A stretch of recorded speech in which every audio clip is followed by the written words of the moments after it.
அரிய வகை rare and rare brain cancer அவங்களுக்கு வந்தது. சாதாரண மூளையில கட்டி அப்படி தான் அவங்க ட்ரீட்மெண்ட்டை டேக் அப் பண்ணாங்க. ஆனால் அவங்கள பற்றியான பேச்சே இல்லாமல் போயிட்டு இடைக்காலத்தில். கடைசி 3 மாதங்கள் வந்து அவங்க முகம்லாம் உரிச்சிதஞ்சு போய் ஏன் அவங்களோட கூட வேலை பார்த்த ஐஏஎஸ் ஆஃபீஸர்ஸே அவங்க சந்திக்கலை. மினிஸ்டர்ஸ் எவ்வளோ பேர் ட்ரை பண்ணியிருக்காங்க போய் பார்க்குறதுக்கெல்லாம். இல்லை யாரையும் சந்திக்க விரும்பலன்னு சொல்லிடுங்கன்னு சொல்லியிருக்காங்க. ஏன்னா அந்த பார்க்க முடியலன்னு. அது கூட ஒரு பத்திரிகையில் வந்து ஸ்ரீவித்யாவோட கம்பேர் பண்ணி எழுதியிருந்தாங்க. ஸ்ரீவித்யா கடைசி நேரம் வந்து உடல் அழுகி அது எப்படி சொல்கிறது, அந்த அந்த வீடே ஸ்மெல் வர்ற அளவுக்கான சீழ் வீச்சம் அடிச்சிருக்கு. அதை முடியெல்லாம் குட்டி போய் அது சேம் பிலா வெங்கடேஷனுக்கும் முடியெல்லாம் குட்டிகிட்டு இருக்கு.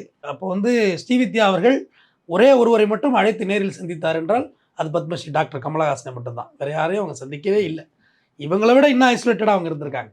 ஏன்னா அந்தளவுக்கு தன்னை பார்க்கக்கூடாது யாருன்னு நினைக்கிறது தான். கமலஹாசன் மட்டும் வரவழைச்சி ஜெயப்பூர் போய் பட்டுவான்றம் போய் பார்த்துட்டு வந்தது கமலஹாசன்.